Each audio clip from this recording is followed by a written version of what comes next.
Please welcome to the stage award-winning journalist and WUSA 9 weeknight anchor, Lesli Foster.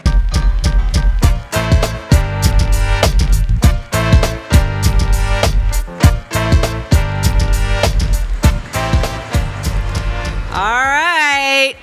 How you doing out there? Oh, really? We had a band start things off. We had Lauryn Hill. How you doing out there? That's more like it. I know you all are going to go back to the workplace and you're going to be teaching them that get-up dance, and then you're not going to be able to do the work for the rest of the day. But what a wonderful way to start our afternoon. How many luncheons do you go to where you actually get to hear a band play like that? That's pretty awesome.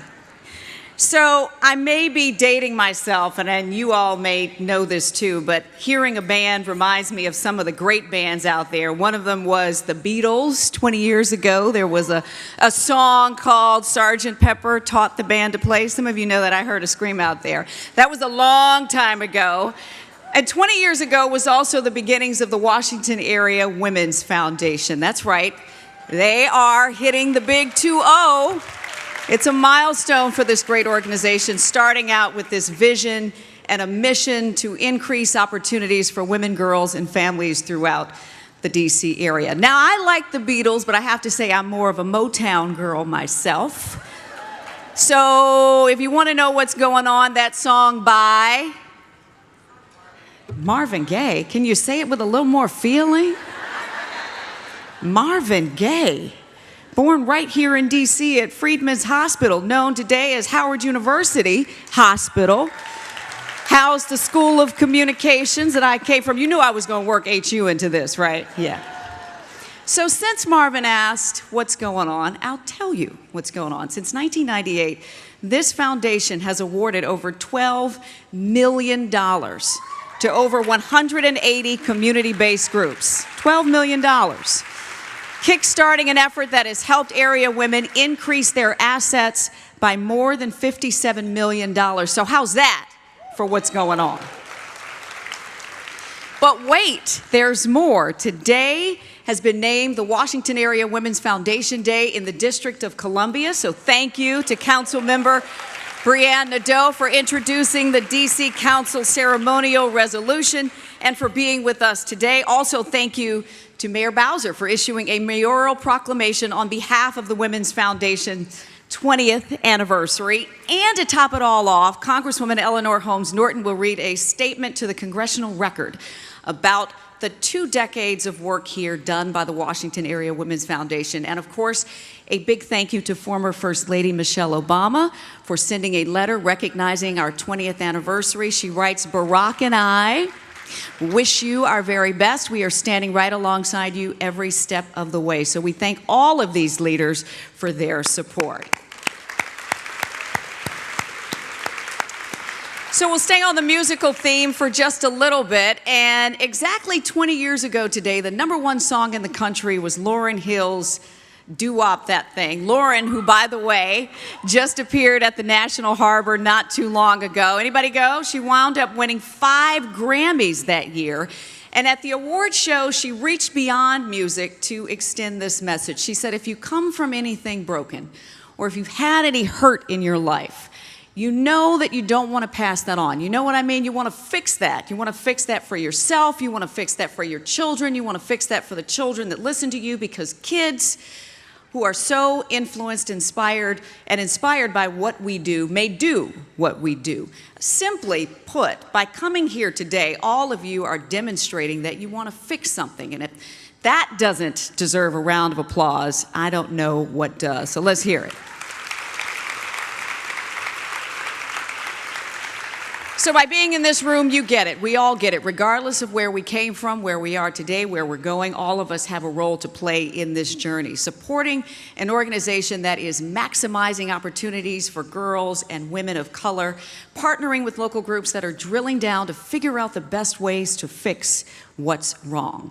And you can tweet about that or anything that happens today at the luncheon, because we want everybody to know what's going on in this room about this organization. You can use the luncheon's hashtag LL2018. And some of you have already been doing that. We're going to make sure we run your comments on social media, our feeds during the breaks. And then there will be another feed that acknowledges all of the people who have donated. Those names will show up on the screen as well. And as we walk into this beautiful hotel today, I'm reminded of how much DC has changed. You remember a long time ago, 20 years ago, how this stretch of Mass Avenue looked? It was dilapidated. There were old row houses. It was weedy. There were littered parking lots and broken out street lights. Now it's a bustling neighborhood with high-rises and apartments and restaurants. And yes, the efforts to rejuvenate neighborhoods are important, but what's way more important is the lifeblood of every community, and that's the people. And today, far too many people, especially young women and girls, are not seeing the opportunities they should see from this city's growth and economic growth, and instead that growth has caused increasing housing and safety challenges for some of our lower income neighbors. So far too many doors remain closed, doors that, if they could be opened, could transform lives, doors that lead to early care and education, and reproductive health care that they can rely on, educational opportunities that they can build on, paychecks that they can be proud of, possibilities that are within reach. And for the past 20 years,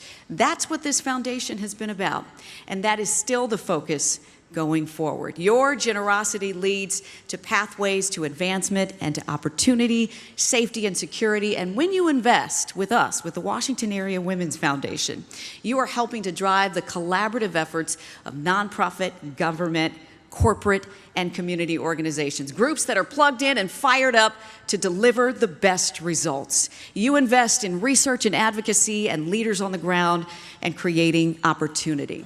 And I'd like to thank some of the people who helped us get here. So, could you please stand when I call your name? Let's start with the intrepid co-chairs of this year's host committee, Andrea Dykes of Howard Insurance, Deb Gandy of Chevy Chase Trust, and Rhonda Henderson of Ed Ops. Where are you, ladies?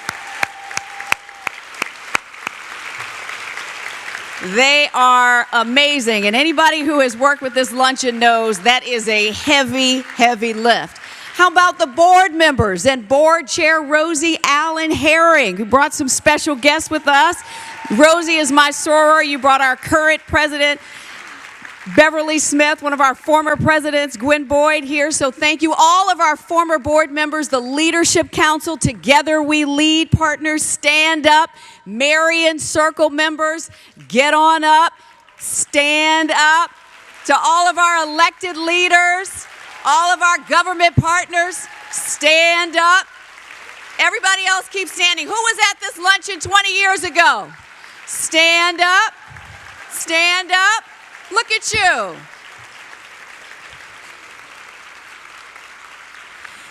Who's been involved with this organization for 10 years? Stand up. That's great. 5 years. If this is your first luncheon, please stand up. We want to see you. Yes. Yes. It's your first luncheon, but it will not be your last. If you're a woman and you promoted a woman and you're fired up and ready to go, stand up. Everybody stand up. To the men in this room who recognize the contributions of women, who want to amplify the actions of women, who want to elevate women, who want to change the trajectory of women and girls in this community, stand up. You are all a testament to what we can do together. So stand up, we see you, and we hear you. All right, now that you're up, let's do some jumping jacks. Come on, okay, I was just kidding. I was just kidding. Before moving things along, I'd like to say a special thank you to Tegna, the owner of Channel 9. My colleagues, my bosses are all here. I happen to work with some amazing men who put women first.